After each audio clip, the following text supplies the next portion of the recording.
നിങ്ങളുടെ favourite shows ഇനി ഒരിക്കലും മിസ്സാവില്ല. ഇപ്പോൾ C5 കാണും നിങ്ങളുടെ ഫേവറേറ്റ് ഷോ തികച്ചും സൗജന്യമായി. അമ്മൂന് ഇതെങ്ങനെ സാധിച്ചു? എന്റെ കുട്ടിക്ക് നടക്കാൻ കഴിഞ്ഞല്ലോ. സ്വാതി, നിങ്ങൾ എന്താ പറയാതെ പോന്നേ? ഒരു വാക്ക് ഞങ്ങളോട് പറഞ്ഞില്ലല്ലോ കാഞ്ചന. എങ്കിൽ ഞങ്ങൾ ഈ വിവാഹം ഉറപ്പിക്കുകയായിരുന്നോ? നിങ്ങൾ വിദേശത്ത് പോയെന്നാ ഞങ്ങൾ കരുതിയത്.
ഞാൻ പറഞ്ഞ വാക്ക് പാലിച്ചു. താലികെട്ടിന് മുൻപ് ഞാൻ എന്റെ ചേച്ചിയെ നടത്തിച്ച് കതിർ മണ്ഡപത്തിൽ കൊണ്ടുവരുമെന്ന്. നീ ആ വെല്ലുവിളി ഏറ്റെടുത്തു. എനിക്കതിന് കഴിഞ്ഞ നീ ഒഴിഞ്ഞു പോകാന്ന്. ഇനി വാക്ക് പാലിക്കേണ്ടത് നീയാ. വാക്ക് പറയാൻ നീ ആരാടി?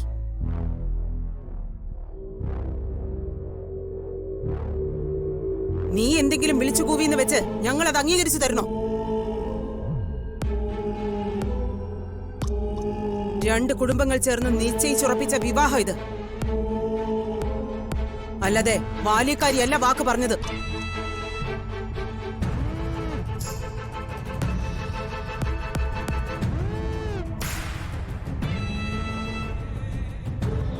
പണിക്കരെ, എന്റെ മകൾ സഞ്ജനയുടെയും നിങ്ങളുടെ കൊച്ചുമകൻ സഞ്ജുവിന്റെയും വിവാഹം നിശ്ചയിക്കുമ്പോ ഇങ്ങനെ വല്ല ഉടമ്പടി ഉണ്ടായിരുന്നോ?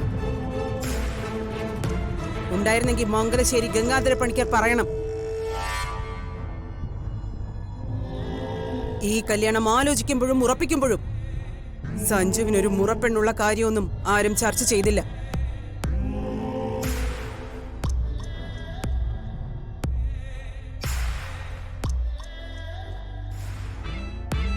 പിന്നെ എന്തടിസ്ഥാനത്തിലാ മുറപ്പെണ്ണെന്നും പറഞ്ഞ് ഒരുത്തിയുടെ കയ്യും പിടിച്ച് മംഗലശ്ശേരിയിലെ ജോലിക്കാരി കേറി വന്നത്? ഗംഗാധര പണിക്കർ ഒന്ന് പറഞ്ഞേ.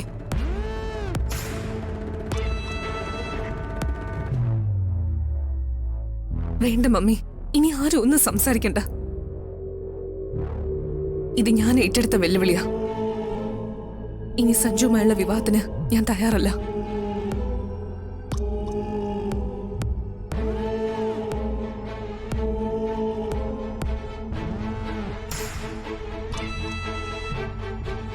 ഇനി ഇന്ന് മുഹൂർത്തമൊന്നുമില്ല.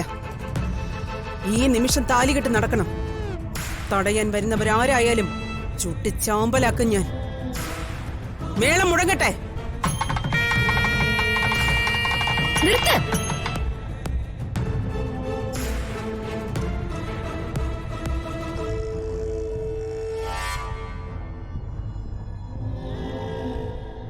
ഇനി ഇവിടെ മേളം മുഴങ്ങുന്നെങ്കിൽ അതെന്റെ ചേച്ചിയുടെയും ഇദ്ദേഹത്തിന്റെയും വിവാഹത്തിനായിരിക്കണം. നിർത്തടി.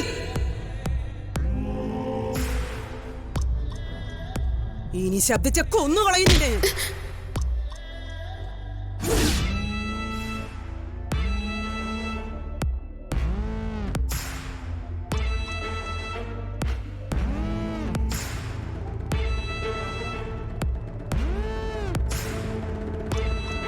ഇവളുടെ ദേഹത്ത് നിങ്ങളുടെ കൈ പതിഞ്ഞാൽ പിന്നെ ഈ കൈ നിങ്ങൾക്കുണ്ടാവില്ല.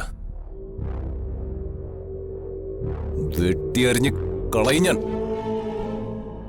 നിങ്ങളുടെ മുഖം അടച്ച് ഞാനൊന്ന് പൊട്ടിക്കാത്തത് നിങ്ങളൊരു സ്ത്രീ ആയതുകൊണ്ട് മാത്രമാ. എന്റെ അച്ഛൻ നിങ്ങളുടെ കഴുത്തി താലി കെട്ടിയിരുന്നെങ്കിൽ നിങ്ങൾ എന്റെ അമ്മയുടെ സ്ഥാനത്ത് വരുമായിരുന്നല്ലോ എന്ന് ഓർത്തിട്ടാ.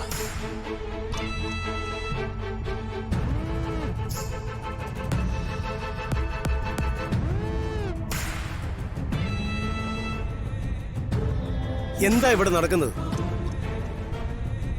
ഒന്നിനെയും ചന്ദ്രവർമ്മ വെറുതെ വിടില്ല. ഒന്നും മിണ്ടാതിരിക്കണ വർമ്മ സാറേ. കുറച്ചു മുമ്പ് നിങ്ങൾ ഇത് തന്നെ പറയുന്നത് കേട്ടല്ലോ. എന്താ സംസാരിക്കാൻ നിങ്ങൾക്ക് മാത്രമേ കഴിയുന്നുള്ളൂ? അല്ല, ആരെയാ നിങ്ങൾ ഈ ഭീഷണിപ്പെടുത്തുന്നേ? എന്റെ കുടുംബത്തിൽ ഒരാളെങ്കിലും തീർത്തിട്ട് നിങ്ങൾക്ക് മുംബൈയിൽ പോയി രക്ഷപ്പെടാമെന്ന് കരുതുന്നുണ്ടോ?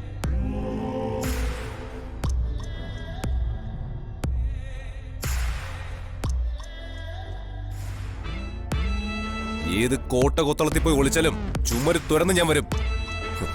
പകരത്തിന് പകരം തീർത്ത പിന്നെ ഞാൻ തിരിച്ചു വരും. പിന്നെന്തിനടാ നീ എന്റെ മോളെ കെട്ടാൻ തയ്യാറായത്? നിങ്ങളുടെ മകളെ കെട്ടാൻ തയ്യാറാണെങ്കിൽ ഞാൻ ഇവളുടെ കഴുത്തിൽ താലി കെട്ടില്ലായിരുന്നോ?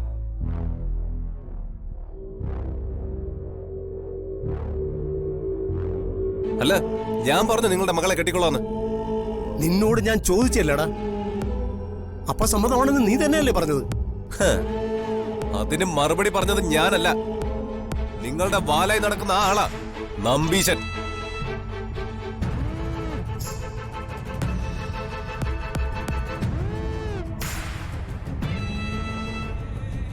അപ്പോ ഇതൊരു ട്രാപ്പായിരുന്നല്ലേ? വർമ്മ സാറിന് അതിനെന്താ സംശയം? നിങ്ങൾ കുടുങ്ങിയിരിക്കുന്നത് ഒരു ട്രാപ്പിൽ തന്നെയാ.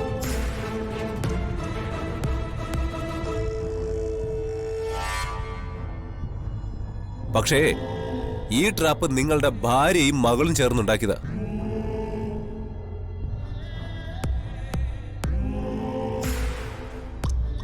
ഡേ, ഇവളെന്റെ മുറപ്പെണ്ണാണെന്ന് അറിയുന്നതിന് മുമ്പേ ഞങ്ങൾ സ്നേഹിച്ചു തുടങ്ങിയതാ.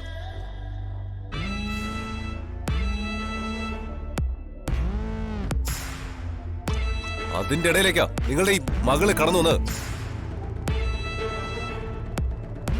എന്റെ കുടുംബത്തോടുള്ള പക വെച്ച് ആദ്യം ഈ സ്ത്രീ ഇവളെ കൊന്നുകളയാൻ നോക്കി. അതിന് കഴിയാതെ വന്നപ്പോ പിന്നെ ഇവളുടെ കാലുകൾ തളർത്തി.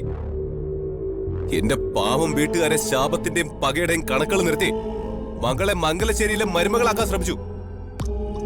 അതിൽ നിങ്ങൾ പെട്ടുപോയി വർമ്മ സാറേ.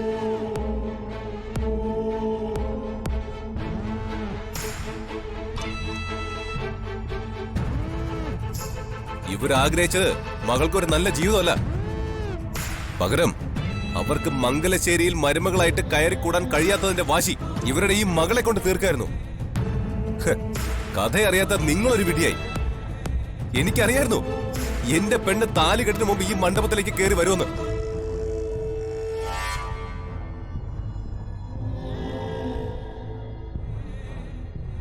ഒരിക്കൽ എന്റെ അച്ഛൻ നിങ്ങളെ ചതിച്ചെന്നല്ലേ നിങ്ങൾ കരുതുന്നത്? ഇന്ന് അതേ അച്ഛന്റെ മകനിൽ നിന്നും നിങ്ങളുടെ മകൾക്കും അതേ അനുഭവം ഉണ്ടായി.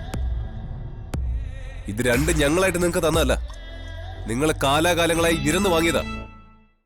ഡൗൺലോഡ് ചെയ്യൂ C5 ആപ്പ്. കാണൂ എല്ലാ എപ്പിസോഡുകളും സൗജന്യമായി.